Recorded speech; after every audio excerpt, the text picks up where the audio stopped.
Hello, this is Matt on the Moon Family Sedan channel. I want to share with you some of Attorney John Deaton's latest comments in which he issued a challenge. He wrote the following: "Read this thread and I challenge anyone to try and defend the actions and conduct of the SEC. Ooh, Attorney Deaton, challenge accepted.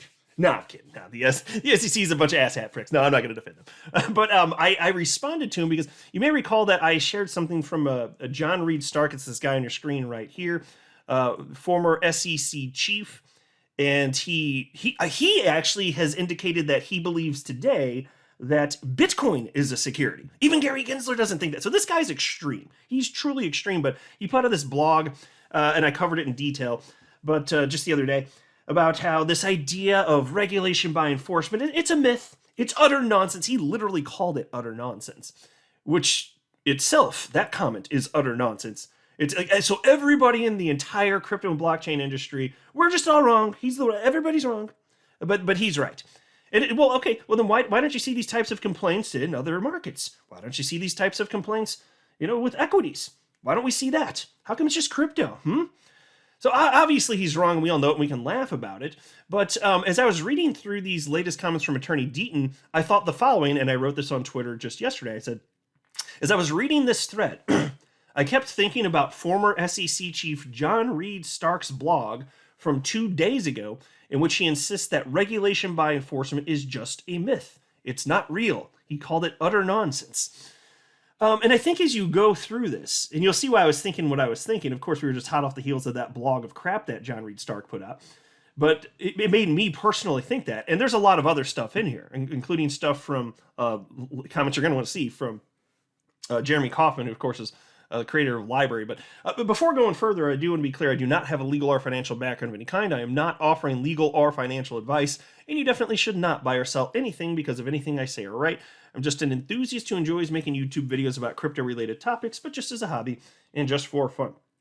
All right, so kicking this off, Attorney Deaton shared a quote from Bill Hinman, which is on June 14th, 2018. That is the date of the Ethereum Free Pass speech, and the quote from Hinman cited by Deaton here reads as follows: "The same reasoning applies to digital assets. The digital asset itself is simply code, but the way it is sold as part of an investment to non-users by promoters to develop the enterprise can be, and in that context most often is, a security." End quote. Attorney Deaton continues, "Notice that the asset is more a security if it is, quote, sold as part of an investment to non-users by promoters, end quote. Clearly, LBC, which is LBRY credit tokens, clearly LBC users within the LBRY blockchain who didn't purchase the tokens from LBRY or its executives do not fit with what Hinman articulated." And I'll pause to note, Hinman articulated it the way that he did. But, Jay Clayton, when he was head of the SEC, he indicated similar things about how something could be a security and then not a security. What would be, what would not be. It depends on the totality of the way in which it's sold. And those things are actually true. And then Attorney Deaton continues and he says, "Thousands of XRP holders acquired XRP to establish a trust line with the XRP ledger to transfer value. Thousands got paid their salaries in XRP through BitPay and other vendors. Thousands utilize XRP as a substitute for fiat. Thousands of vendors accept payment in XRP, e.g. time." Yeah, so, and this is part, if you understand all of this, and I know you do listening to this, you're actually informed. But one of the things that is terribly disturbing when it comes to everything that's unfolding here is that even if the SEC's right about any of Ripple's sales, and of course, the SEC doesn't claim any specific sales of XRP by Ripple were in some sort of infraction. They say that everything was, which is not how this is all supposed to work from a legal perspective. But that's what they did. But even if you believe that Ripple's wrong, the fact of the matter is that markets are so uncertain of what the rules of the road are that if Ripple's wrong, XRP stays off forever. And then you have off of exchanges forever, right? Because what happens if it comes back on? Are the exchanges now potentially in violation of law? Well, that's a concern, and understandably so, right? But the SEC continues to claim, despite this, that, that everything's clear. We're not claiming that XRP itself is a security, even though if you look at what they actually argue they are, but if you ask them, they'll say, no, we're not saying that XRP is a security. So you don't get that clarity for, people participating in secondary markets. You spook everybody, and then you have the audacity to say that there actually are clear rules of the road and that there's no regulation by enforcement. This is why when I covered John Reed Stark's blog, it was really steaming my vegetables. Because it's a bunch of hoo-ha and horsepucky. It's nonsense. It is utter nonsense, if I may. And I may because it's my channel, damn it, and I say what I want. Anyway, Attorney Deaton continues, and he says, according to the SEC's 2019 framework for digital assets, a crypto is unlikely to satisfy Howey if, quote, it can immediately be used to make payments in a wide variety of contexts, or acts as a substitute for real or fiat currency, end quote. In sum, in 2019, the SEC described XRP to a T. Now think about that. Again, everything's perfectly clear. Isn't that what Gary Gensler says? Everything's perfectly clear. And the way that they describe that, XRP itself is not a security. Yet if you look at what the SEC is actually arguing, they're arguing that the entirety of the ecosystem, including sales and purchases of XRP by me and you listening to this, we're all in a common enterprise effectively. So again, it's disingenuous when I see anyone from the SEC or formerly at the SEC, which is the case with John Reed Stark, argue to the contrary. It's like, no, I don't know how you could possibly believe what it is that you're saying. What is your motive? Because it's such an incoherent position. I don't understand how people that argue that could actually believe what they're saying, which is why you usually see people formerly with the SEC either zip their lips or critique the SEC, even though they used to work there. That's what you typically see. Attorney Deaton continues and he says, now also consider that 5 years earlier, in 2014, the USGAO described XRP as a virtual currency utilized in a decentralized payment system called Ripple. Also consider, in 2015, FinCEN and the Department of Justice settled with Ripple, classifying XRP as convertible virtual currency. Consider that the 2015 settlement forced Ripple to comply with banking laws, not securities laws, and forced Ripple to hire an independent third-party auditor approved by FinCEN and the DOJ to provide the government with annual audits of all XRP sales for 5 years, and this info was shared with the SEC. Also consider that 2 years before the 2015 FinCEN settlement, in 2013, Chris Larson, CEO of Ripple, gave a presentation to the U.S. Treasury, CFTC, Federal Reserve, and the SEC, wherein he demonstrated the utility of XRP. Also consider that in addition to the 2015 FinCEN declaration that XRP was a convertible virtual currency, the CFTC stated that virtual currencies similar to Bitcoin are properly classified as commodities. Also consider that in 2019, the FSOC annual report, signed by the most important financial leaders in the United States, highlighted the following virtual currencies only as growing in market share: Bitcoin, ETH, XRP, and Litecoin. Consider also, in January 2019, the SEC was informed by Coinbase and Brian Armstrong that even if XRP was a security early on, like ETH, today's XRP is not a security, and unless the SEC objected or determined otherwise, Coinbase was listing XRP and did not list it in February 2019. So folks, I want to say, this is why we have such a problem. The SEC not talking about specific transactions being securities violations, that's a huge part of why there's a problem here. And that's why if they get away with making this broad claim without talking about specific transactions, which case precedent would require, frankly, if they get away with that, that's going to be repulsive and disgusting to me. You have to name specific transactions. Now, of course, the SEC didn't do that because can you imagine specifically citing every single transaction if you want to attack XRP? Well, the easier way to do that is just say everything is, which is basically what the SEC has done. But if you just cite specific transactions, well, maybe you're ceding ground when you could otherwise be supreme ruler of the world, effectively, ruling over this asset class while crushing it. And so I understand why they don't want to name specific transactions, but if they would, then it wouldn't, big picture, harm XRP holders, because not everybody that is selling, buying XRP would even know Ripple exists. Which is why, again, even if you could, and maybe they could, I'm not saying they could or couldn't, just for the purpose of this conversation, but even if they could, in a hypothetical, prove that Ripple did engage in some sort of unregistered securities violation, then it would be for not XRP itself, but for specific transactions in the rest of the world, including people in the United States, to go, oh, okay, well, I guess Ripple broke the law. And then XRP goes on. But that's not what they want to do. They want this vagueness. That's why it's so sinister. That is why I've been fighting back against this along with the rest of the XRP community for over 2 years. It is sinister. It's disgusting and it's harming investors. It could not be more obvious.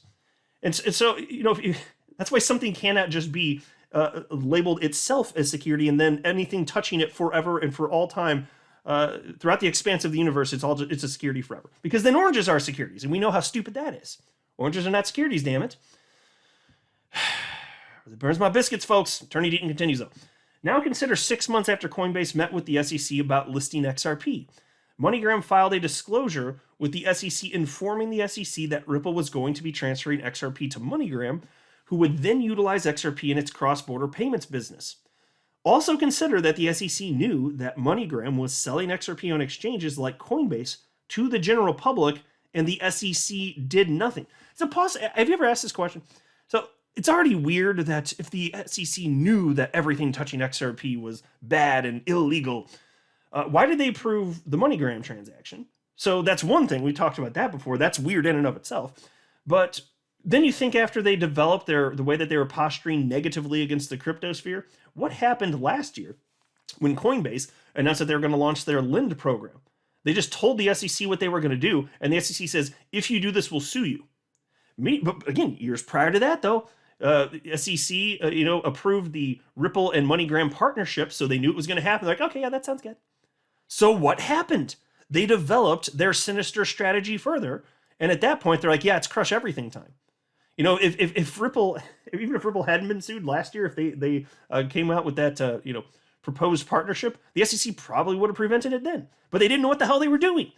They did not in full. They just figured out that they want to go after the entire crypto asset class, come down with a hammer because of reasons. They're bad people. They clearly are. Attorney Deaton continues, consider SEC enforcement lawyers wrote a 2018 memo analyzing XRP and did not conclude it was a security. Consider that SEC staff were allowed to own/trade XRP until April 2019. The info above, and there is much more, is part of the public record. On this info alone, even if you hate Ripple, you realize how screwed up and all over the place the SEC's approach to crypto has been.